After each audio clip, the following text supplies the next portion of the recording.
I stood by my husband through his worst. Then he betrayed me, so I made sure he lost it all. The courtroom is cold. Too cold. The air conditioner hums above me, but it's the kind of chill that lives in your bones, not your skin. I'm sitting 2 rows back from the bench heels, flat on the floor, hands folded in my lap, pretending like I'm not seconds away from unraveling. Across the room, he won't look at me. That's the part that stings. Not the suit he's wearing, not the fancy attorney he hired, not the way he's been painting himself as a victim in front of strangers. It's that he won't even look at me. But before all this, I want you to picture something else, something warmer. A tiny 1-bedroom apartment in Sacramento, California. I was 27. He was 30. And we were broke happy stupidly in love. His name is Michael, and when I met him, he had nothing but ambition and a crooked smile that made people forgive anything. He told me he wanted to start his own company, Revolutionize Consulting, and one day buy his mama a beach house. I believed every word. That's how it starts, isn't it? With belief. Not in fairy tales, but in the person sitting across from you stirring coffee with his pinky finger because you ran out of spoons. You look at them and think, I can build something with this person. Even when the walls are thin, the neighbors are loud, and the future feels like a scratch ticket waiting to be scratched. I remember the way he cried when his first startup failed. I held him for hours on the bathroom floor because he was too ashamed to sleep in our bed. I paid our rent that month with tips from waitressing double shifts. Told him, you'll get back up, baby. We'll be okay. Because when you love someone, that's what you do. You carry the weight they can't. You say yes, even when it costs you. You become the steady ground while they learn to stand. He had bad days, weeks, months. Sometimes he drank too much, said things he couldn't take back. But I forgave him over and over again. Because I saw the broken boy beneath the man. And I thought, if I loved him hard enough, long enough, well enough, he'd rise. Isn't that the mistake so many of us make? Thinking love is the fix-all. The truth is, love isn't enough when the other person sees your loyalty as a ladder, a thing to climb, a tool, not a bond. But back then, I didn't know that. I still smiled when he got a call for an interview, still ironed his shirts, before big meetings still made his favorite mushroom pasta, when he said the world was chewing him up. And when he got fired for creative accounting, I stayed. Even when I knew, deep down, it wasn't just the company that was crooked. Somewhere in the middle of all that mess, I stopped talking about my own dreams. I stopped painting. I sold my canvases one by one. It was always, we'll get back to that, babe. Once we're stable. Once things calm down. But things never calmed down. Every new job came with new excuses. Every raise was a whisper about what we'd do with it, never what we actually did. The money disappeared as quickly as it came. I didn't ask questions. I just tightened the budget and smiled tighter. Because I thought, if I hold on long enough, we'll break through. So I did. I held on. Even when he screamed. Even when he vanished for 2 nights and came back smelling like vodka and lies. Even when I knew the version of him I loved was slipping further away. I held on. Until one day I looked in the mirror and didn't recognize the woman staring back. I had been so busy standing by his side I hadn't noticed he'd already let go. And now here I am, sitting in court listening to him describe me as volatile, manipulative, and emotionally unstable. The man I believed in. If you were in my shoes, would you have held on as long as I did? I remember the exact moment the bottom dropped out of our lives. Though maybe it was less a moment and more a slow crumbling erosion disguised as love. Michael had just lost his 3rd job in 18 months. This one was supposed to be different. He swore this boss saw his potential. I wanted to believe him. I always did. So when he came home that day, tie undone eyes, glassy knuckles, white from gripping the steering wheel too tight, I already knew. What happened? I asked quietly, standing in the doorway with my hands still wet from washing dishes. He didn't say anything for a long time. Just walked past me straight to the liquor cabinet and poured himself 3 fingers of bourbon. It was 2 p.m. I dried my hands on my shirt and followed him into the living room. Michael. Politics, he said finally, like it explained everything. They wanted a yes man. I'm not a yes man. But the thing is, he had always been a yes man, especially when it meant telling people what they wanted to hear. I just didn't say that out loud. Not then. Instead, I asked what we were going to do. Again. Just like I had after each layoff, after each poor decision. And again, he said the same thing he always said. Don't worry, I've got this. But he didn't. And I did. I picked up more hours. Started cleaning Airbnb rentals on weekends. Turned our guest room into a tiny studio, and sold digital portraits online just to scrape together enough for bills. Meanwhile, he sat at home brooding, scrolling through Reddit threads on startup culture, watching motivational videos while nursing drinks before noon.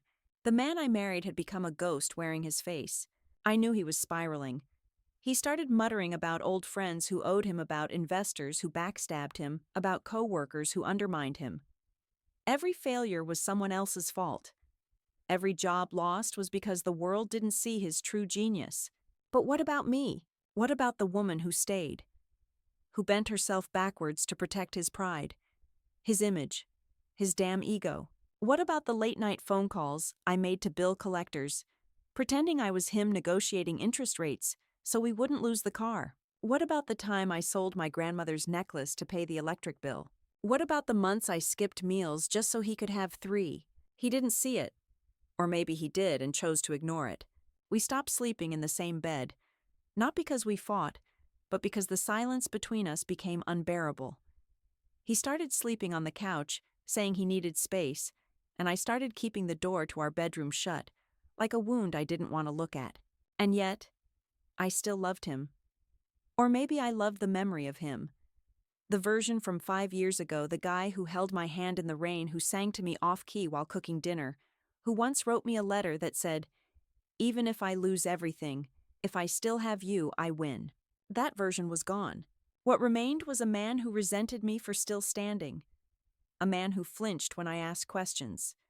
A man who couldn't look me in the eye anymore without blaming me for the reflection he saw.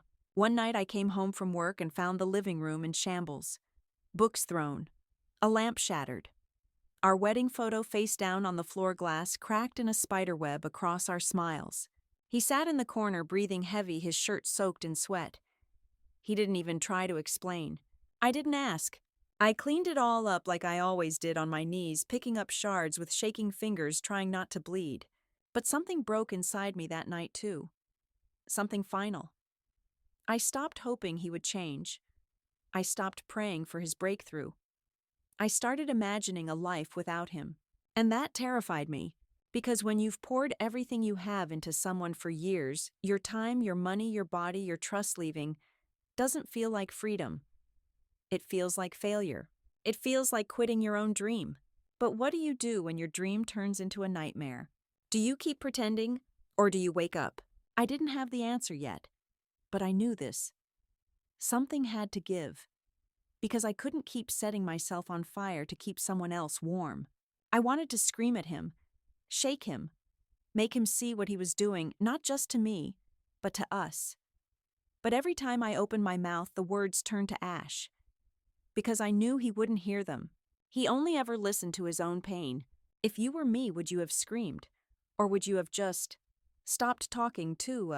It's strange how silence becomes a second language in a broken marriage. I spoke it fluently by then. So did Michael. We stopped saying good morning. We stopped saying good night. The house grew heavy with everything unspoken. But while he spiraled, I built, quietly, tirelessly. I picked up a side job as a night shift receptionist at a dental clinic. The hours were awful, but the pay was decent, and it gave me something even more valuable than money: distance. For 6 hours a night, 5 nights a week, I didn't have to be his wife. I could just be someone else. I was so tired. Exhaustion became the wallpaper of my life. I learned to nap in 15-minute windows, to eat cold soup between appointments, to answer emails with one eye open and a migraine pressing behind my temple. Still, I paid every bill on time. He didn't ask where the money came from. He just assumed I had it like everything else. I was the magician who made full grocery bags appear when the fridge was empty. the one who made the lights stay on, the one who got the tire fixed after he curbed it again in a rage. Once I pawned my engagement ring, the same one he proposed with under fairy lights in our old backyard, shaking with nerves and hope. Just until we catch up, I told myself, but we never did. The more I gave, the more he took. And it wasn't just the money, it was my time, my energy, myself.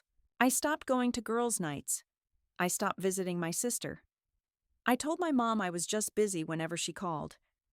The truth felt too heavy to share, too pathetic to admit. And what would I say anyway? That my husband, this man I defended, supported, prayed for, wasn't failing because life was hard, but because he had grown addicted to pity. Yes, that was the truth. Michael didn't want to succeed. Not really. He wanted to be the tragic hero, the misunderstood genius, the victim of a cruel world that just didn't get him. And me, I was the audience, expected to clap even when the act got darker, even when it turned on me. I remember one night I came home with my shoes soaked from a busted pipe at the clinic. My coat was thin, it was raining, and I was shivering. I walked in the door and saw him lying on the couch in boxers, eating takeout straight from the container. He didn't even look up. "There's none left," he said, mouth full. I was starving. I hadn't eaten all day. I went to bed hungry, and the next morning I still packed his lunch. Why? Because I couldn't stand the idea of him going without. That was the rot.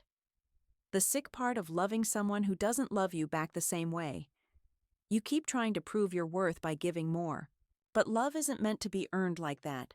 The worst part, he started using me as the excuse for his failures. "She stresses me out. She's too negative. She's always nagging." Never mind that I was the only one holding everything together. It's a special kind of heartbreak to be blamed for someone else's collapse, especially when you were the only reason they hadn't fallen sooner. Still, I stayed. I kept hoping the man I married would show up again. The one who used to kiss my forehead when I was tired. The one who danced with me in the kitchen to old Motown songs. But that man was gone, replaced by someone who saw my compassion as weakness, my sacrifice as obligation, my endurance as indifference. Once he told me I wasn't ambitious enough, that I should want more from life. This from the man who hadn't held a job in a year. I remember laughing, not out loud but deep inside where the pain settled like sediment. That night I sat alone in the bathroom with the lights off, just staring at the grout between the tiles. And I whispered to myself, "You're losing pieces of who you are every day. You stay." But still, I stayed. Because leaving felt like abandoning the part of myself that once believed in him. And because deep down I was afraid, not of starting over, but of admitting that everything I'd fought for, everything I'd built with bloody knuckles and sleepless nights, had been for nothing. That maybe love wasn't a reward for loyalty. Maybe it was a test. If you were me, would you have left already? Or would you have needed one more reason to walk away? Then suddenly, impossibly, he got a job. Not just any job, but the job. 6 figures. Full benefits. A startup in San Francisco that had just landed its second round of venture capital. They wanted a consultant to lead their brand strategy team, and somehow Michael had talked his way in. I was stunned. He came home with a bottle of champagne, the good kind, not the $5 grocery store version we used to share, and twirled me around the kitchen like we were 25 again. "I told you," he grinned, breath hot against my cheek. "It's happening, baby. Everything we dreamed of. I'm gonna take care of you now." And just like that, the flicker of hope I'd buried deep inside me sparked again. I wanted to believe this was the turning point, that all my sacrifices had meant something, that maybe he had changed. The first few weeks were good. Strange but good. He started shaving again, wearing shirts with collars, leaving the house at 7:30 sharp, coming home tired. Yes, but with purpose behind his eyes. He talked about things I didn't understand. User acquisition funnels, brand equity, digital market segmentation. But I didn't care. I was just happy he had something to believe in. That wasn't another excuse. We started making plans again. He promised we'd finally take that trip to Vancouver I'd been dreaming of. "Let's go in the spring," he said. "You deserve something beautiful." He talked about starting a family, about buying a new car, about investing in our future. It all sounded so good, so warm, so normal. I remember lying in bed with him one night, his arm around me, and for the first time in what felt like years, I cried not from pain but from relief. I whispered, "Thank you for not giving up." He kissed my forehead and said, "You're the only reason I didn't." God, how I wanted that to be true. But deep inside, something still felt off. It was the way he started hiding his phone again. How he changed the password to his laptop without telling me. How he got quieter when I asked about his day. When I offered to meet him for lunch, he brushed me off. "Too slammed, babe." And when I suggested coming to one of his office parties, he said they were casual just for the guys. I told myself I was being paranoid. I wanted to be wrong. So badly. After everything we'd been through, I needed to believe this was real. That we were back. That we were finally getting our happy ending. But my stomach was tight again. My sleep started to fracture. And that old habit returned, checking his jacket pockets when he showered. Glancing at his call logs when he left the room. Nothing obvious. Nothing concrete. Just a slow, steady itch under the skin. The kind you can't scratch without bleeding. Then came the raises. He started buying things without talking to me. New headphones, expensive watches, a custom espresso machine. "We can afford it now," he said. "Live a little." I wanted to live. But not like this. Not with that gnawing fear that the other shoe hadn't just dropped. It was already buried somewhere beneath our floorboards, ticking like a quiet bomb. And still I smiled. I kissed him. I showed up for him. Because I'd waited so long for this version of him, the version with ambition drive light in his eyes, I didn't want to scare it away. I didn't want to ruin it with doubt. So I bit my tongue when he came home late. I laughed off the strange receipts I found in the laundry. I ignored the missed calls from numbers I didn't recognize. Because I told myself he's back. This is what you prayed for. Don't question a miracle. But miracles don't ask you to lie to yourself. They don't come wrapped in secrets. And deep down, I think I always knew this wasn't a miracle. It was a performance. And I was just the stage. If you were me, would you keep pretending? Or would you risk everything again to find the truth? It was late. Too late for anyone to be calling unless it was family, an emergency, or a mistake. The ringtone jolted me from sleep, sharp, insistent wrong. I sat up, heart racing, and reached over to grab Michael's phone from the nightstand. He didn't stir beside me, dead asleep, or pretending to be. I glanced at the screen. Tasha, work. I stared at the name. Not because it was familiar, it wasn't, but because of the time. 1:14 a.m. And who from work calls at 1:14 a.m.? The screen went dark, then lit up again. Tasha, work. Again. I turned toward him. "Michael?" I whispered, nudging his arm. He mumbled, what eyes barely open. "Someone's calling. Tasha. From work." He groaned and rolled away. "Don't answer it. It's nothing. I'll call her back." But she called again. And again. 5 missed calls in under 10 minutes. "Maybe it's an emergency," I said, voice tight. "Maybe something happened at the office." He snatched the phone from my hand, eyes suddenly wide and alert. I said, "I'll handle it, okay." He didn't step outside to return the call. He didn't even sit up. He just silenced the phone, turned it face down and muttered, "Jesus, can't a guy sleep?" He was asleep again within seconds. Or pretending to be. I wasn't. I lay there staring at the ceiling, a cold pit forming in my stomach. My fingers twitched against the sheets. I told myself not to read into it. People had late-night deadlines. Maybe she was his boss. Maybe it really was nothing. But here's the thing about intuition. It doesn't whisper unless there's already a crack forming. The next morning he acted like nothing happened. Kissed my cheek, drank his coffee, complained about traffic, and I played along, but I felt it, the shift. A fault line had formed between us. That night I waited until he fell asleep, then slid his phone gently from under his pillow. Locked. New password. I stared at it for a full minute before putting it back, hands trembling. I didn't sleep again that night either. The next few days I started to observe him differently, not as his wife, but as a witness. Noticing what he didn't say, where his eyes darted when I asked questions, how he jumped when his phone buzzed. One afternoon I saw a receipt on the kitchen counter. He must have forgotten it. A boutique hotel downtown. 2 nights, room service, champagne. I stared at the paper until my eyes burned. We hadn't stayed at a hotel in years. When I asked him about it calmly, casually, he shrugged and said, "Oh, that it was for a client. Had to wine and dine them to close the deal. You know how it is." I didn't know how it was, because Michael hated entertaining. He used to grumble about networking events, saying they were just fake people doing fake deals. Now suddenly he was pouring champagne in hotel rooms. "Next time let me join you," I said with a half smile. "I could use a night out." He kissed my forehead. "Soon, babe. I promise."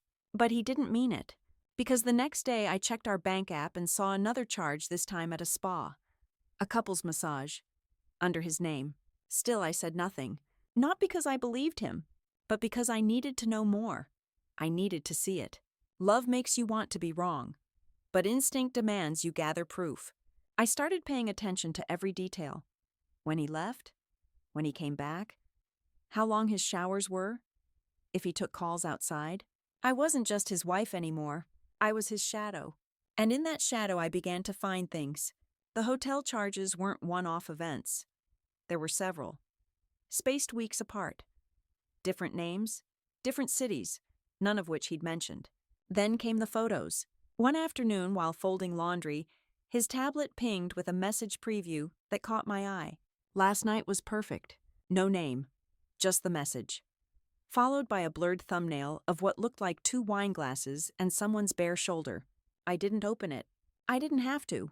It's wild, isn't it? How a whole marriage can begin to collapse under the weight of one emoji. But I still didn't confront him. Not yet. Because I wasn't going to walk away wounded. I wasn't going to leave crying. No. If this was going to fall apart, then I was going to make damn sure he was the one buried under the rubble. If you were me, would you have confronted him then? Or would you have waited just like I did to make sure he could never deny what came next? It took everything in me not to scream when I finally saw her face. I was supposed to be asleep. It was 3:17 a.m. I had stirred from a nightmare. If only I had known the real nightmare was lying next to me, snoring lightly with his back turned. I needed water. That was all. But when I stepped into the kitchen and saw Michael's laptop left open on the counter screen still glowing, I paused. He never left it open. Never. I approached slowly, almost hoping it would go black before I got too close. But it didn't. There it was, an email half-written addressed to Tasha. The subject line, "Last weekend." My hands began to shake, but I clicked. I wish I hadn't. There they were, Michael and her, sitting together in what looked like a hotel lounge, candles flickering behind them, both laughing mid-sip of red wine. Her head rested on his shoulder, her eyes closed in the way women do only when they trust. He wasn't looking at the camera. He was looking at her. It was a look I hadn't seen from him in years. That part gutted me. Not the physical betrayal, not even the secrecy, the intimacy, the softness he used to reserve for me, the kind that once made me feel like I was the only woman in the world. I stood there alone in our dim kitchen, the refrigerator humming behind me, the faucet dripping once every 5 seconds.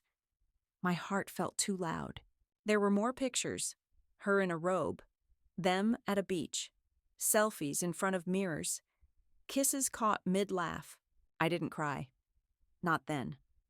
My tears had been used up long ago on late bills and unanswered texts, and nights spent curled on the couch pretending he was just busy. Instead, I emailed all the pictures to myself. Forwarded the emails. Downloaded his browser history. Took screenshots of hotel bookings, spa receipts, text previews. I built a folder called Michael Truth, and then I closed the laptop, poured myself a glass of water, and went back to bed. He didn't stir when I slipped in beside him, and I didn't sleep. The next morning he made coffee like nothing happened. He even offered to make breakfast. French toast. My favorite. I watched him whisk the eggs, hum an old Eagles song under his breath, and I wondered how many other women had heard that same hum. I wondered if he ever thought I might already know. He kissed me on the cheek when I left for work. I felt nothing. That day I went to see a lawyer. Her name was Renee. Middle-aged, sharp eyes, no-nonsense voice. "I'm not ready to divorce him," I said, sliding the folder across her desk. She flipped through it silently. Clicked open a few images. nodded. You don't have to be. But if he's hiding things, we'll find out exactly how much. I want to stay, I added quickly before she could assume. Not because I'm stupid, because I want him to think I'm still the fool. She smiled. That's not foolish. That's strategy. From that moment on, I became someone else. Not a wife, not a victim. A woman with a plan. I cooked dinner. I laughed at his jokes. I let him believe I was still wrapped in the lie he spun. But every day I was preparing, tracking our finances, checking property deeds, learning what was under my name, what was under his, and what he had tried to hide in shell companies. I even found out about a side business he never mentioned, consulting off the books for a friend's firm. The money stashed in a private account completely separate from ours. He had been preparing for a future without me, and now I was doing the same, except mine would come with a storm he didn't see coming. I wasn't going to leave in the night crying and broken. I wasn't going to beg him to explain the pictures, the hotel rooms, the woman with the trusting smile. No, I was going to set the table, pour the wine, and make him sit at the feast of his own destruction. If you were me, would you have told him what you saw? Or would you have waited, like I did, for the perfect moment to make sure he couldn't escape the consequences? The hardest part wasn't pretending to love him. It was pretending I didn't know. Every morning I woke up next to a man whose lies I now carried like a second skin. I'd mastered the routine: a soft smile, warm coffee forehead kisses. I tucked in my rage like I used to tuck in my blouse before work, tight, smooth, invisible. To him, everything was perfect. To me, everything was evidence. I spent those months gathering, recording, observing. I said less, but I watched more. I tracked his patterns: when he left, how long he was gone, who he texted when he thought I wasn't looking. Renee, my lawyer, had advised me to keep a journal.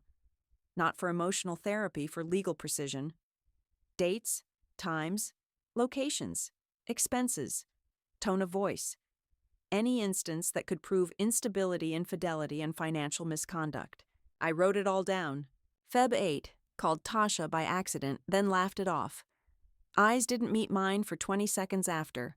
March 14th, claimed a canceled flight. Found restaurant charge in Denver same night. April 3rd, forgot our anniversary. Came home late. Smelled like hotel soap. I wasn't documenting heartbreak. I was building a case. The funny thing is, he thought I was healing.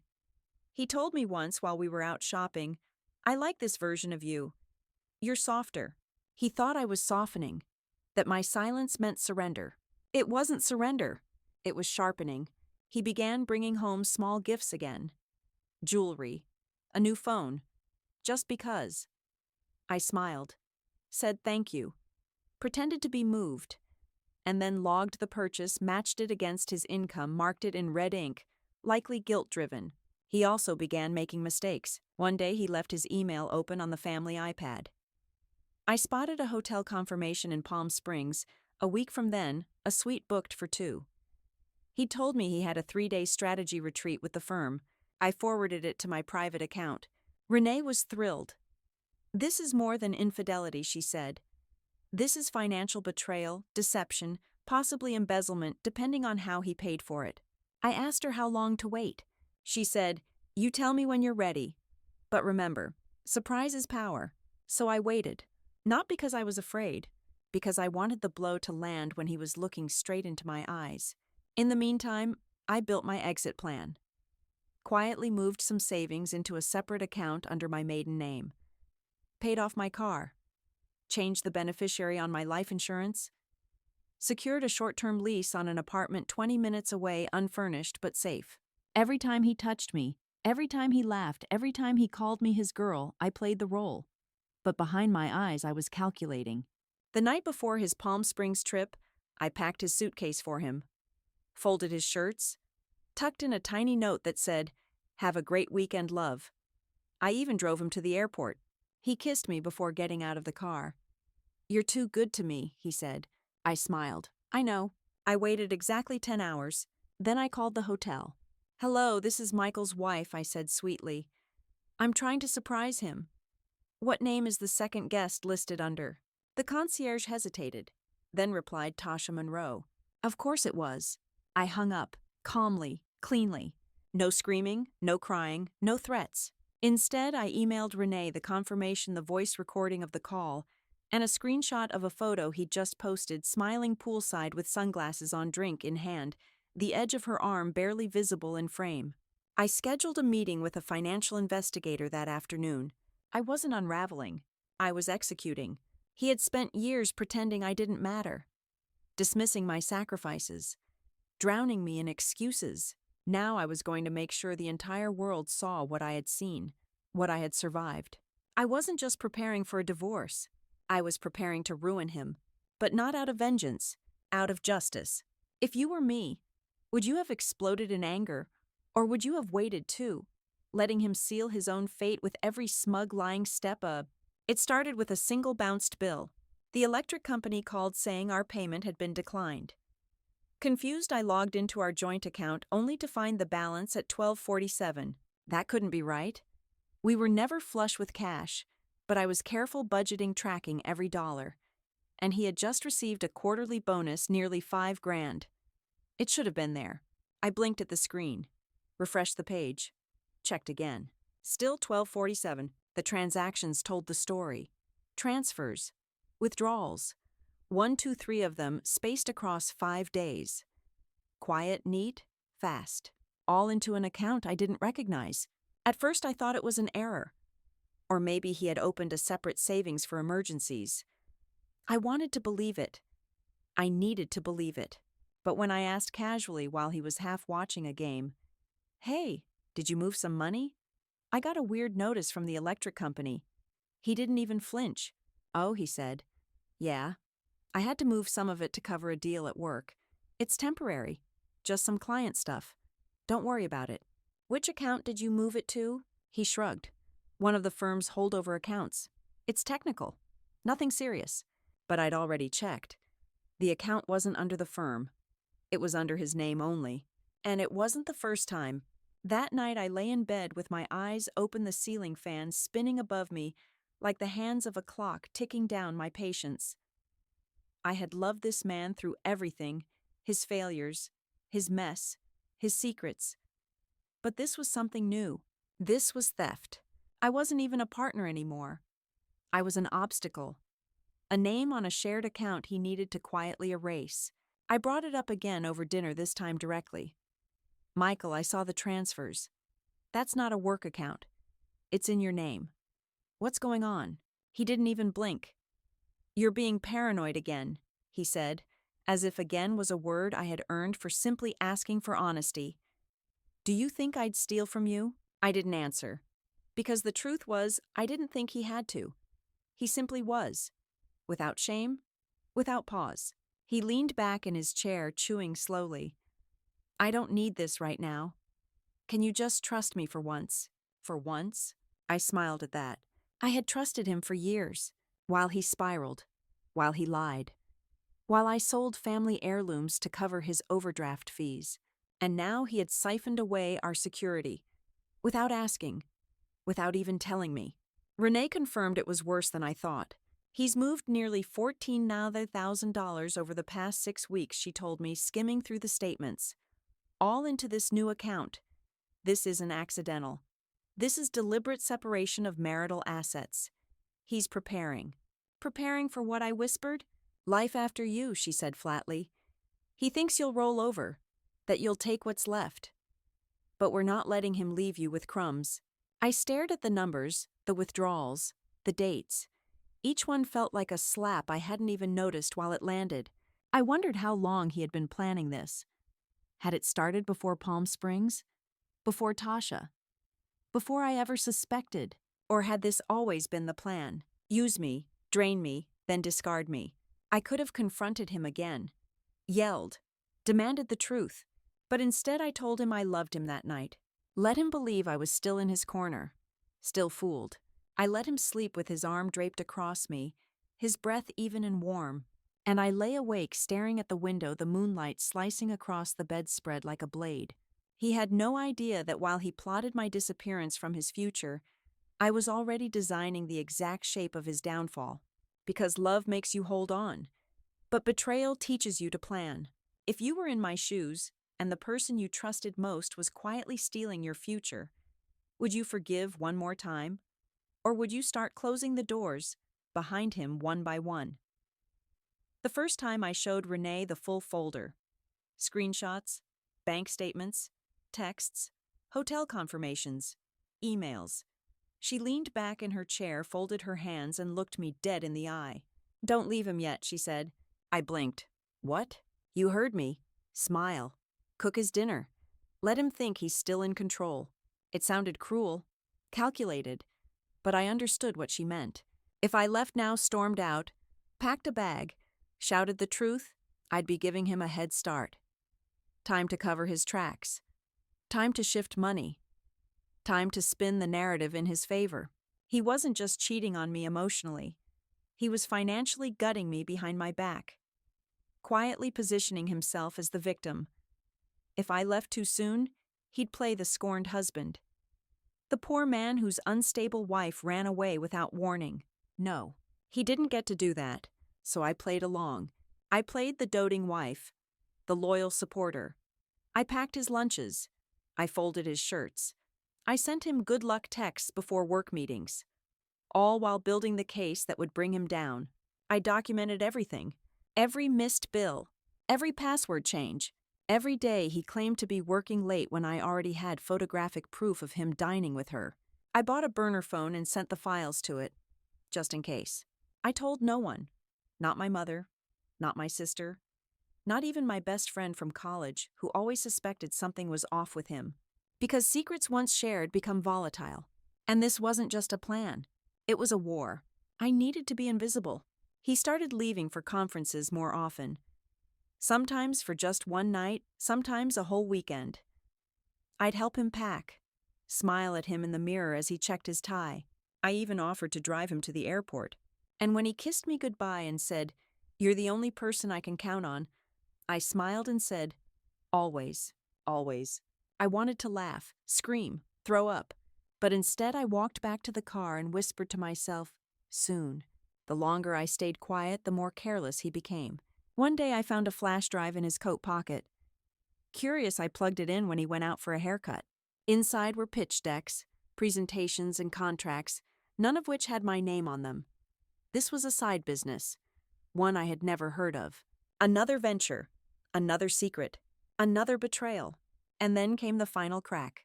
A prenup, hidden in a drawer in his office, signed, dated, backdated. Renee was livid. He forged a prenup.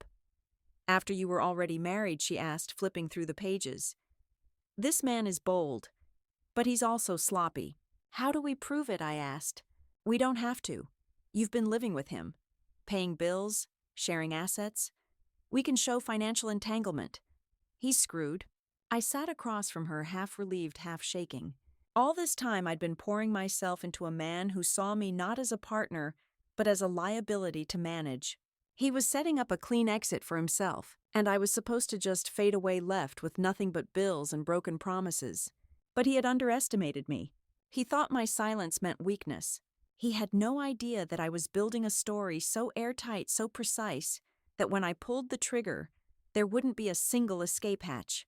That weekend he asked if I wanted to get away with him. To fix things, he said. To reconnect. He wanted to take me to the same resort he took her to. I recognized the name. I said yes. I packed my suitcase, smiled in every photo, took mental notes of every lie he told the front desk about how long we'd been married, about the kind of business he was in. He was rewriting our story in real time. He didn't realize I was recording every word. I sent the voice memos to Renee that night, and when I got home, I added the final pieces to the folder. Photo of us at the resort. Receipt with his name. Duplicate copy from his account booking the same suite 2 months earlier with Tasha. I was ready, not just to leave him, to end him. If you were me, and you had everything you needed to take back your power, would you still wait, or would you finally strike while he's smiling? There's a moment in every escape plan where fear threatens to stop you cold. For me, it came while I was sitting in the guest bathroom floor, cold beneath my feet, phone in hand, staring at the final draft of the letter I'd written to him. Not a love letter, not a goodbye. A statement. A declaration of war. But I didn't send it, not yet, because first I had to vanish. Not physically, legally. I started with my name. Quietly reinstated my maiden one at the courthouse while he was out closing a deal. No big ceremony. Just me, a clerk with chapped lips and a stamp that said I no longer belonged to him. Then I got a P.O. box. Then a new checking account. Then I called my cousin in New Mexico, someone I hadn't spoken to in years, but who once told me if you ever need a soft place to land, you come to me. No questions. I gave her no details. Just a quiet I might be heading your way soon. She said you've got a key waiting. That gave me courage. Renee helped me put a legal freeze on any joint assets I could still touch. She moved fast filing motions, making calls, coordinating with a forensic accountant who specialized in marital fraud. He's been moving money for months, she said. But now we've got him cornered. The accounts are flagged. The IRS is looped in. The business partner he's already flipping. She grinned. He thinks he's playing chess. He doesn't realize he's the pawn. The next step was timing. I couldn't just disappear. That would give him a chance to reframe the narrative. No. I had to walk away in front of him. While he was looking. While he was smiling. So I planned my moment. Our 5-year anniversary was coming up. He mentioned wanting to host a dinner. Something elegant, classy, just a few friends and colleagues. I could tell he wanted to show me off, not as a wife, but as a prop. Proof that he had it all. I agreed. Offered to plan the whole thing. Picked the restaurant. Called the florist. Even ordered custom name cards, all while Renee prepped subpoenas. All while the investigators built timelines, traced funds, and matched email correspondence to hotel receipts. He watched me in those days like I was blooming again. Told me I looked lighter. That I seemed happy. Of course I did. That's what liberation looks like before it takes form.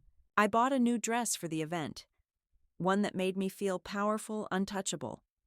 Black silk, subtle slit, low back. I let him zip it up that night, smiling into the mirror as he stood behind me, hands at my waist. You look incredible, he said. I feel like myself again, I replied. And I did. I had been walking around like a ghost for years, silent, invisible, desperate to be seen. But now I wasn't just seen. I was watching.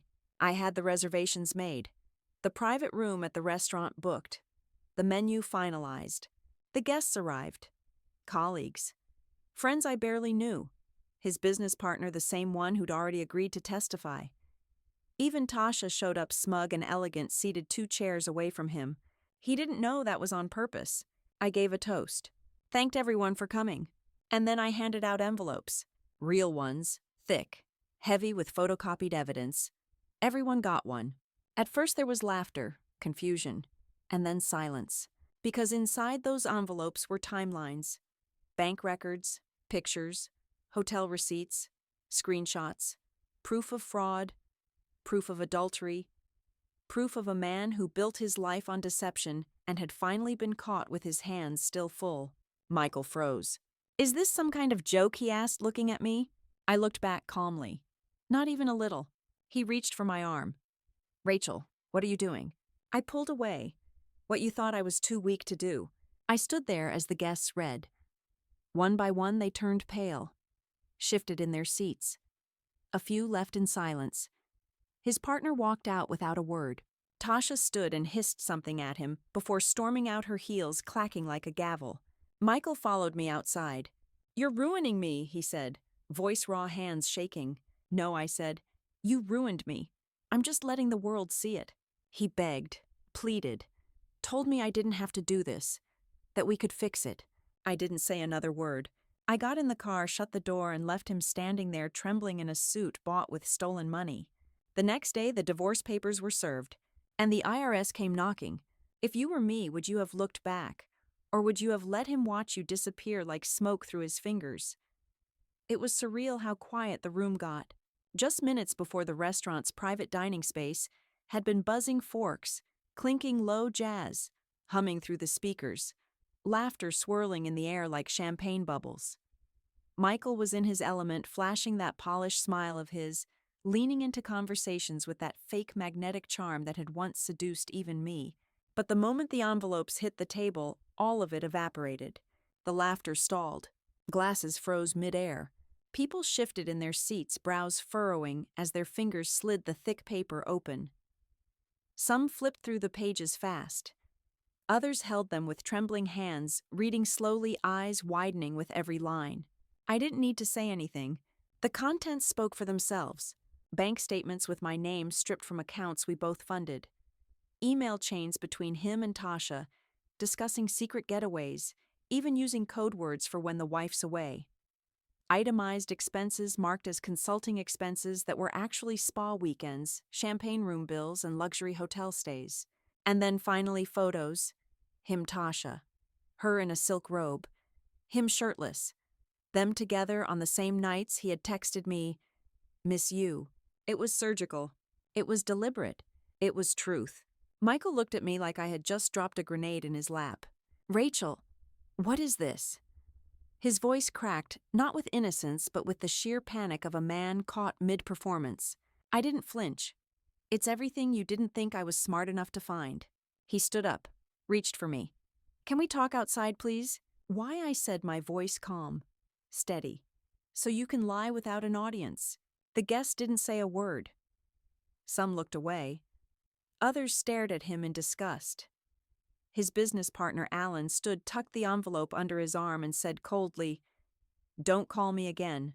Michael's eyes followed him, growing wide, sweat beginning to pool at his temples. He turned to me, desperate now. "You don't know what you've done. This could cost me everything." I nodded slowly. "That's the point." Tasha shoved her chair back. "You told me she didn't care anymore," she hissed, barely holding her composure. "That you were getting divorced." Michael tried to reach for her. She slapped his hand away. "I should have known," she said. "You can't build anything on lies." Then she left.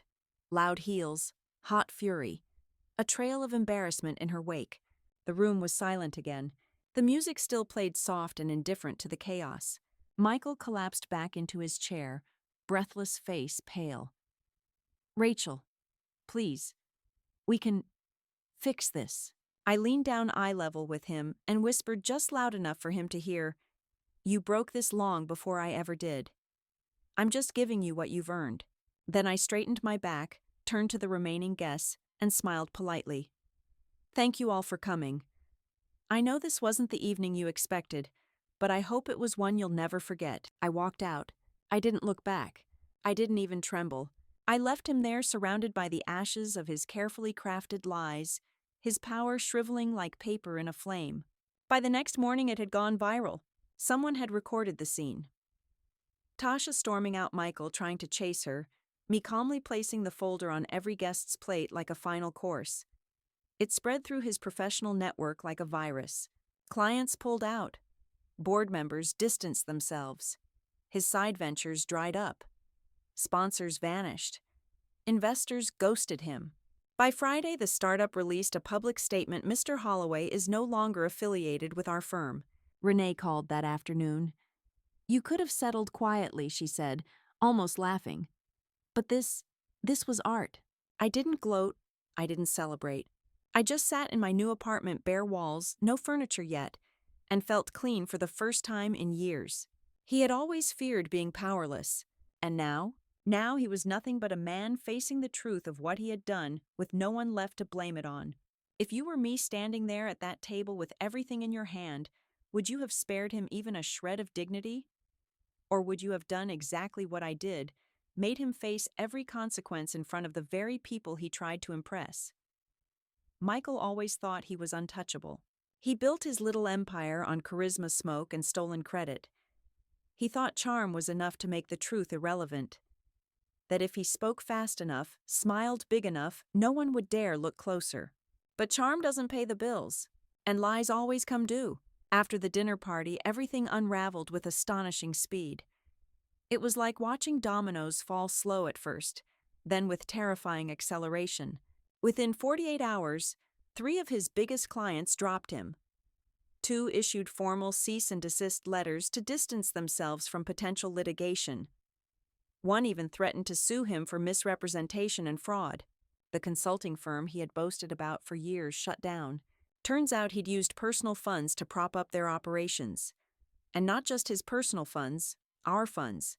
My savings. the inheritance my grandmother left me, the emergency money I kept hidden in a sock drawer that he somehow found and drained. Renee and the forensic accountant uncovered it all. Every shell transaction, every consulting fee funneled to accounts in his name, money laundered through fake LLCs that only existed on paper. He thought he was slick, clever, ahead of the game, but he was arrogant, and arrogance makes you sloppy. He had forgotten that I was watching. The IRS opened a formal audit within a week. By the second week, he was facing inquiries from 2 separate fraud divisions. The fallout wasn't just financial, it was social. People stopped answering his calls. His LinkedIn profile went dark. The endorsements disappeared one by one. Tasha blocked him on everything: email, phone, even WhatsApp. And me, I was already gone, living in a small 1-bedroom apartment with peeling wallpaper and creaky pipes. But it was mine. No lies, no tension, no late-night phone calls that sent my stomach spiraling. Just peace. I kept things quiet at first. I didn't answer the messages from mutual acquaintances who suddenly wanted to check in. I didn't respond to his emails, but then the messages turned desperate.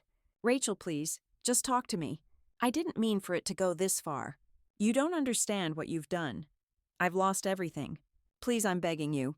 Just one conversation." What he didn't understand was that I had already given him one conversation 5 years worth. I had begged him, warned him, stood by him through his worst moments, and he repaid me by stealing my security, humiliating me, and rewriting the story of our marriage with someone else's lipstick on his collar. Now he wanted my mercy. He didn't want forgiveness. He wanted a soft place to land. And I wasn't that anymore. I filed for divorce officially. He tried to delay it. He asked for mediation, claimed emotional distress, said I'd publicly defamed him. The judge didn't even blink. With Renee's documentation and the mountain of evidence, the court ruled swiftly. I was awarded the remaining marital assets. He was left with debt-pending investigations and the cold echo of every lie he'd ever told. I didn't smile. I didn't gloat. But I did breathe. For the first time in what felt like years, I exhaled without fear of what tomorrow might bring. The final call came one Thursday afternoon. Unknown number. I almost didn't answer. His voice was hoarse, quiet. "Rachel, I have nowhere to go." I said nothing. "I'm sorry," he whispered. But sorry doesn't unmake betrayal. It doesn't restore what was taken. It doesn't undo the nights I spent curled in the bathroom wondering what I'd done wrong. It doesn't erase the hollowing out of my identity while he spent our money on someone else's body. So I hung up, blocked the number. Then I made tea, opened a book, and let the silence wrap around me, not as loneliness, but as freedom.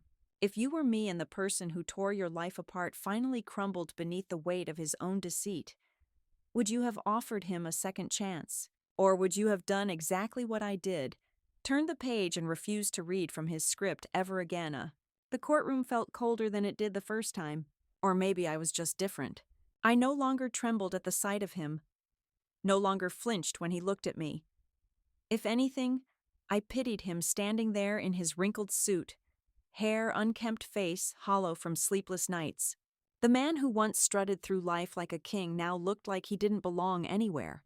Michael tried to speak first, always trying to control the story. His attorney rattled off a rehearsed monologue. "My client has suffered greatly due to the malicious public exposure orchestrated by his wife, who acted with emotional instability and vindictive intent." I barely heard the rest.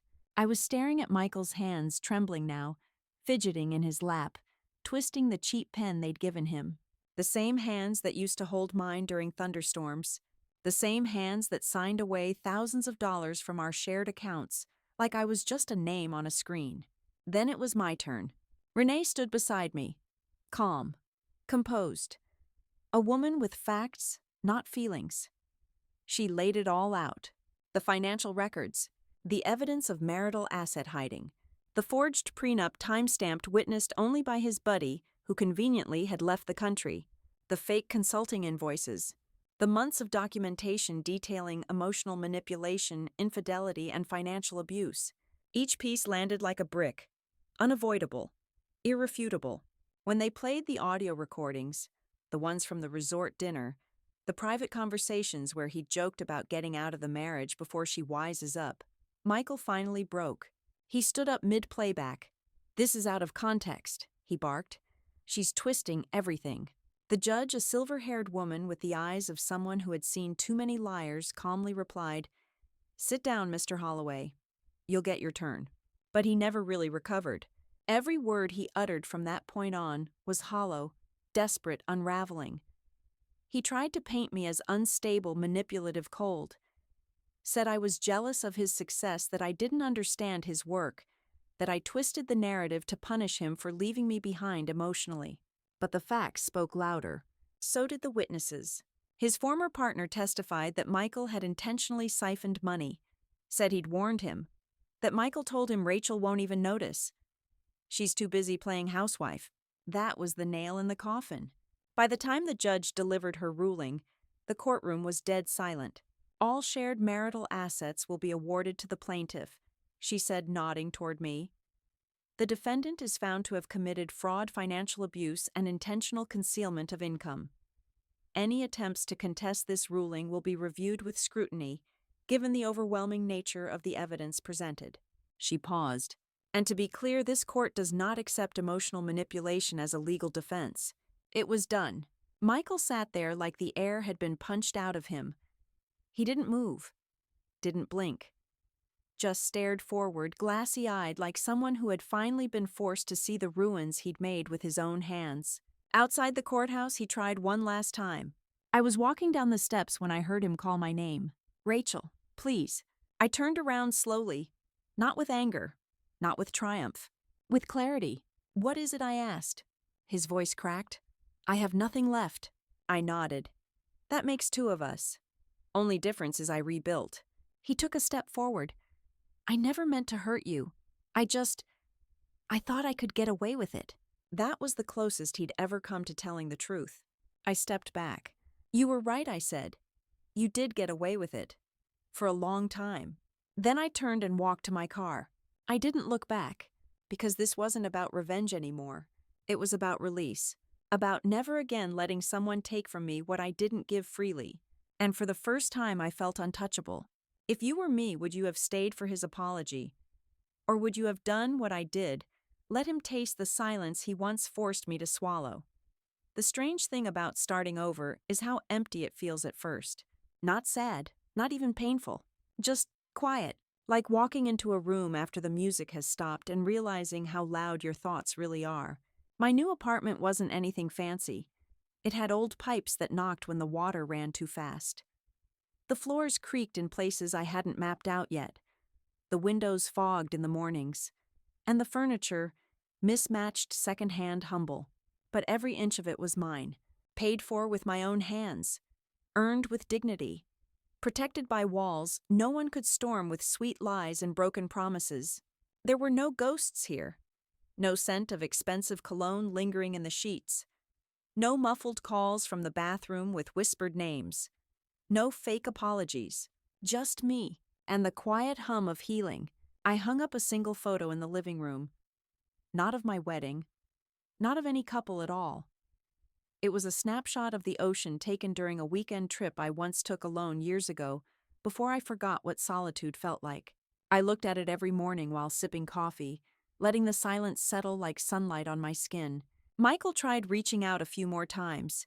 A string of emails ranging from apologies to rage to bargaining. "We were supposed to be a team. You're making this worse than it had to be. Let's just talk. Please, I'm sorry." I didn't answer a single one, not out of cruelty, but because I owed him nothing. He took years from me, dismantled my identity piece by piece, turned love into labor and marriage into survival. But he didn't get to take my peace. Not anymore. I started painting again. The first time I touched a brush, I cried. Not because I was sad, but because it had been so long since I did something for me. Not for his mood. Not to keep the house together. Not to fix anything. Just for me. I got a dog. A rescue mutt with one floppy ear and a tail that never stopped wagging. I named him Murphy. He slept at my feet and followed me from room to room like he knew I'd been alone for too long. I began reconnecting with friends I'd pushed away, with family I'd kept at arm's length out of shame. And slowly they came back to me. Not with judgment, but with quiet love. "You look lighter," they said. I did, not because the pain had vanished, but because I wasn't carrying his weight anymore. I wasn't haunted by the what-ifs or the whys. I no longer needed closure or confessions, because I had truth. And truth, as it turns out, is enough. Renee called one afternoon with final paperwork. "It's done," she said. "Filed, sealed, finalized. He can't touch a thing." I thanked her, hung up, stood in the middle of my kitchen and cried, not from sorrow, but from relief. It was over. Really, finally over. There's a kind of freedom that comes from knowing you didn't just survive someone, you outgrew them.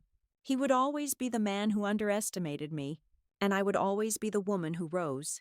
I didn't need to prove anything anymore. Not to him. Not to anyone.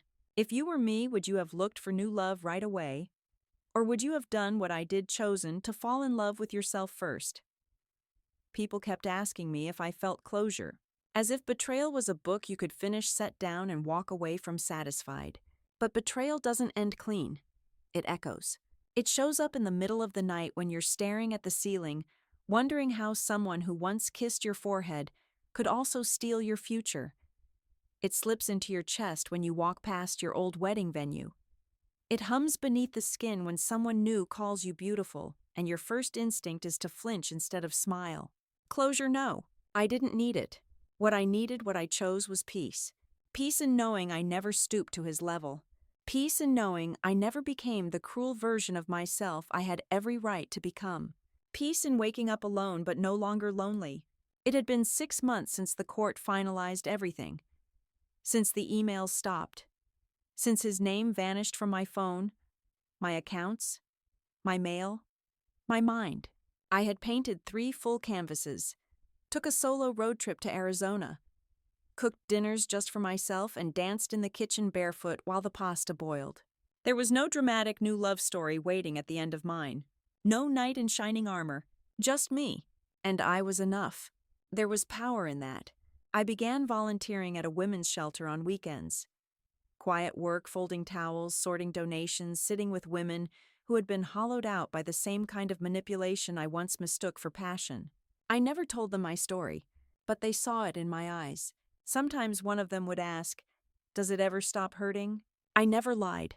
I told them it stops owning you. And that's the truth. Pain doesn't leave. But it stops writing your story when you finally take back the pen. I'd see Michael's name pop up online, occasionally buried in articles about lawsuits, failed business deals, bankruptcies, a name now synonymous with scandal. Once I saw a photo of him in a tabloid, looking older, thinner, angrier, and I felt nothing. Not pity, not pride, just nothing. It was beautiful, because that's the final phase of healing. Not forgiveness, not revenge. Indifference. That's when you know you've won. I lit a candle that night, not for him. For me. For the girl I used to be. The one who stayed when she should have run.